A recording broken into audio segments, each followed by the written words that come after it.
आप देख रहे हैं देश लाइव, देश की आवाज। अस्सलाम वालेकुम, आदाब, नमस्कार, सत श्री अकाल। देश लाइव में आपका स्वागत है। मैं हूं सहल कुरैशी। दोस्तों, नूह में जो हिंसा हुई, काफी दिन बीत चुके हैं और तकरीबन 23 दिन बीत चुके हैं। अचानक यह खबर आई कि 10 तारीख के दिन हरियाणा की पुलिस ने नूह की हिंसा से जुड़े हुए 2 लड़कों का एनकाउंटर किया। अब सवाल उठने लगे इस एनकाउंटर को लेकर, और सवाल यह भी उठने लगे कि नूह के दंगों के बाद हरियाणा की पुलिस क्या गुजरात की पुलिस की तर्ज पर चल रही है। ये सवाल उठ रहे हैं। और जिस तरीके से गुजरात दंगों के बाद में गुजरात की पुलिस सवालों के घेरे में आई थी, बिल्कुल उसी तरह बीजेपी सरकार की, हरियाणा सरकार की जो पुलिस है, वो नूह हिंसा दंगों के बाद में सवालों के घेरे में है। 10 अगस्त को हरियाणा की पुलिस ने यह कहा कि इस दंगों के 2 आरोपी हैं, उन दोनों के नाम बताए गए और यह कहा गया कि अरावली की पहाड़ियों के अंदर इन दोनों का एनकाउंटर किया गया और दोनों को गोलियां मारी गई। आमिर नाम का जो आरोपी है, उसके पैर में गोली मारी गई। और सवाल यहीं से उठने लगे कि इस पूरे मामले के अंदर जो हरियाणा में जो हिंसा हुई, नूह में 61 FIR दर्ज की गई है, 280 लोगों की गिरफ्तारी की गई है, हिरासत में लिया गया है। और उसके बाद 10 अगस्त के दिन मुनफैद और सैफुल नाम के व्यक्ति का एनकाउंटर किया गया। इनके पैरों में गोली मारी गई। पुलिस ने दावा किया कि तकरीबन 1 घंटे तक गोलीबारी हुई, एनकाउंटर चला। लेकिन हैरानी की बात तो यह है कि पुलिस ने सिलखो गांव में यह एनकाउंटर की बात कही। इस सिलखो गांव के लोगों से जब मीडिया ने बातचीत की, दिव्य भास्कर ने और कुछ और मीडिया के लोगों ने बातचीत की, तब वहां के लोगों का कहना है कि सिर्फ 1 गोली चलने का आवाज आया था।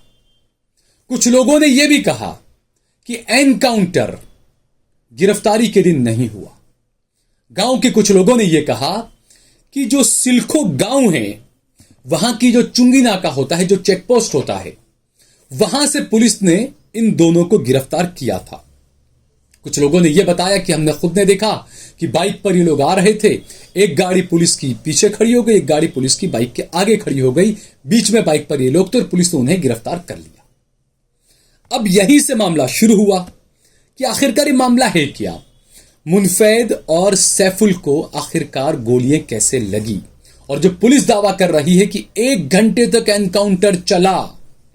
सवाल यह उठता है कि अगर 1 घंटे तक एनकाउंटर चला तो मुनफैद के पास और सैफुल के पास हथियार क्यों नहीं थे। इनके पास से हथियार तो बरामदगी हुई नहीं। जब इनके पास में हथियार नहीं थे तो फिर 1 घंटे तक एनकाउंटर कैसे चला।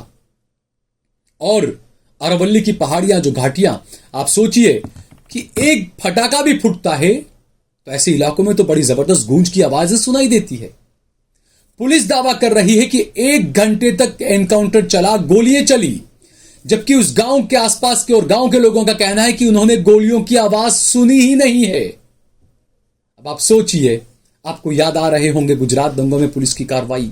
आपको याद आ रहा होगा कि दिल्ली दंगों के बाद दिल्ली हाईकोर्ट और अलग अलग अदालतों ने किस तरीके से दिल्ली पुलिस को कटघरे में लाकर खड़ा किया था, फटकार लगाई थी।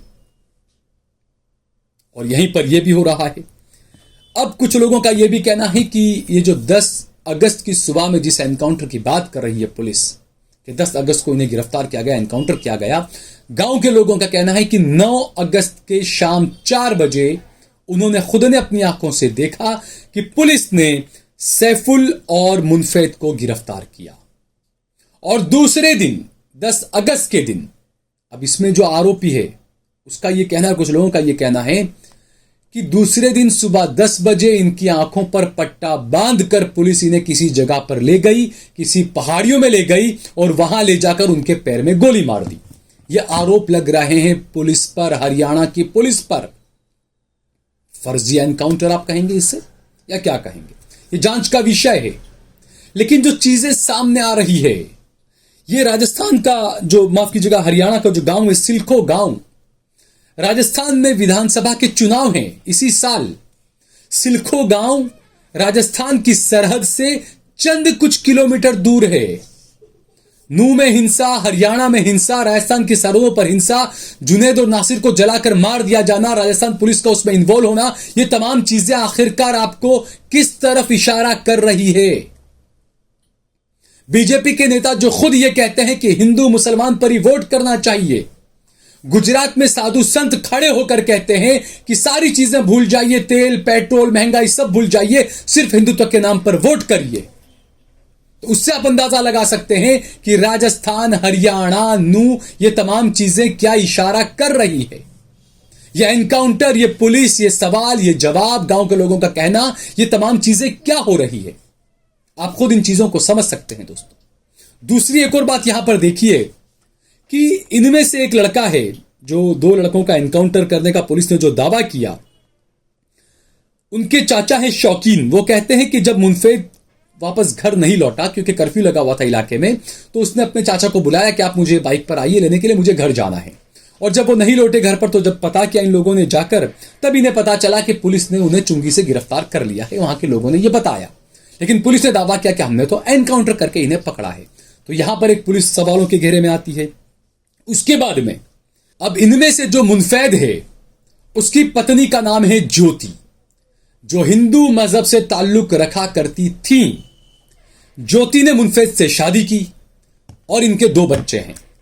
अब ये दोनों जो है अपने गांव के मकान को छोड़कर नूह के नल्हासर में रहते हैं, और उनका घर नल्हासर मंदिर से महज 3 किलोमीटर दूर है।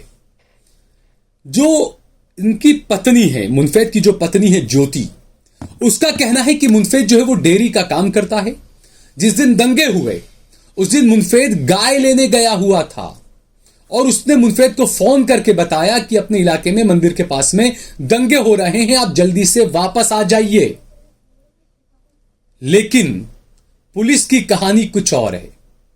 जब ज्योति से मीडिया वालों ने कहा कि आप मीडिया के सामने आइए, अपना चेहरा बताइए, तो उन्होंने कहा कि नहीं, मैं पहले हिंदू हुआ करती थी, लेकिन अब जो मेरे पति का मजहब है वही मेरा मजहब है, और मेरा मजहब इजाजत नहीं देता कि मैं अपना चेहरा किसी को दिखाऊं। ऐसे हालात में भी मेरे रब ने क्या खूब कहा है कि अगर आप मेरी कही चीजों को नहीं मानोगे, तो मैं गैरों में से उन लोगों को लेकर आऊंगा और उनसे मैं अपने दीन का काम करवाऊंगा। तो यही है वो दीन, यही है वो चीजें। हम सबको इस बारे में सोचना चाहिए कि दीन की दावत हर मुसलमान की जिम्मेदारी है। आप इससे बच नहीं सकते हैं। आप किसी से, आपको डरने की जरूरत नहीं है। आपका संविधान भी आपको इजाजत देता है कि आप अपने दीन के, अपने धर्म की आप जितनी प्रचार प्रसार आप करना चाहें कर सकते हैं। तो ये जो चीजें हुई हरियाणा के अंदर, नूह के अंदर जो हिंसा और तमाम चीजें, पुलिस जो दावे कर रही है, एक बार फिर से पुलिस जो है वो, जो दावे हैं पुलिस के, वो कटघरे में है। और कई सारे ऐसे मामले हमने देखे पुलिस के खिलाफ कि ज्यादातर जहां दंगे होते हैं वहां पुलिस की कार्रवाई किस तरह की होती है। आप बरोड़ा देखें, आप हिम्मतनगर देखें, आप दिल्ली देखें, आप उत्तर प्रदेश देखें, हर जगह पर आपको पुलिस एट्रोसिटी के मामले नजर आएंगे। पुलिस के लोग साफ नजर आए कि वो किस तरीके से डंडों से वाहन तोड़ रहे हैं, व्हीकल्स के कांच तोड़ रहे हैं, ऑटो रिक्शाओं के कांच तोड़ रहे हैं, सीसीटीवी कैमरे तोड़ रहे हैं। ये हर जगह नजर आया। नूह हिंसा में यह नजर आया कि कुछ भगवा आतंकवाद, जिसे लोगों ने नाम दिया, वो नजर आया वहां पर यह कि कुछ हिंदू गोलीबारी कर रहे हैं, पुलिस वाले वहां पर खड़े हुए हैं। पुलिस वालों ने पूछा तक नहीं कि आपके पास में ये बंदूकें कहां से आई, ये कट्टे आपके पास में कहां से आए। कोई पूछने वाला है कि क्या अब तक उनके खिलाफ कार्रवाई हुई? पुलिस ने उनका एनकाउंटर क्यों नहीं किया? यहां पर आप एनकाउंटर करेंगे जुनैद का, नासिर का और कुछ और लोगों का आप एनकाउंटर करेंगे, सैफुल का आप एनकाउंटर करेंगे। तो पुलिस की जो कार्रवाइयां है, हालांकि मैं बार बार कहता हूं कि हर पुलिस वाले ऐसे नहीं होते, बहुत अच्छे पुलिस वाले भी होते हैं जो वाकई में वर्दी में रक्षक होते हैं। कुछ चंद गिने चुने से वर्दी के जो भक्षक हैं वो तमाम पुलिस डिपार्टमेंट को बदनाम करते हैं, और वो किसके कहने पर, अपने आकाओं के कहने पर, किसके कहने पर कर रहे हैं, ये किसी से छुपा नहीं है। लेकिन बहरहाल ये फिलहाल तो ये जो है वो पूरा मामला एक जांच का विषय है। जब ज्योति से पूछा गया तो उसने कहा कि मैं अस्पताल मिलने के लिए गई अपने पति से, लेकिन मुझे मिलने नहीं दिया गया, पत्नी को नहीं मिलने दिया गया। और उसने आरोप लगाया कि मेरे पति को कल पुलिस ने पकड़ा था, आज उसको एनकाउंटर किया, आज उसको गोली मारी, आज अस्पताल में लेकर आए। तो मीडिया ने उसको पूछा कि तुम्हें कैसे पता, तुम तो अपने पति से मिली नहीं हो। तब उसने कहा कि सब गांव के लोग कह रहे हैं कि कल उसको गिरफ्तार किया गया था, अगर एनकाउंटर हुआ, कल उसको गिरफ्तार किया, कल एनकाउंटर हुआ, तो पुलिस ने कल ही अस्पताल में एडमिट क्यों नहीं करवाया? 9 अगस्त के दिन एनकाउंटर अगर किया तो 9 अगस्त के दिन ही क्यों अस्पताल में एडमिट नहीं करवाया गया? 10 तारीख के दिन क्यों एडमिट करवाया गया? ये कई सवाल हैं, जांच के विषय हैं।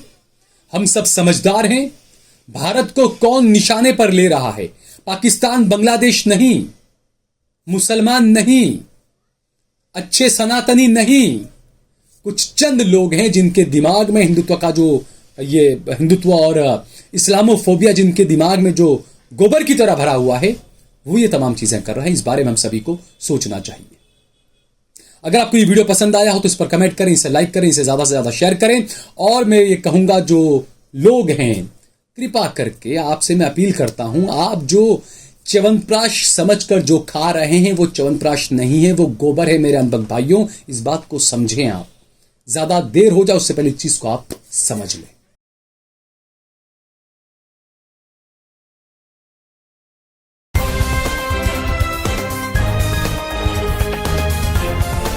देश और दुनिया की तमाम छोटी और बड़ी खबरों के लिए हमारे चैनल को सब्सक्राइब करना न भूलें और बेल का बटन जरूर दबाएं।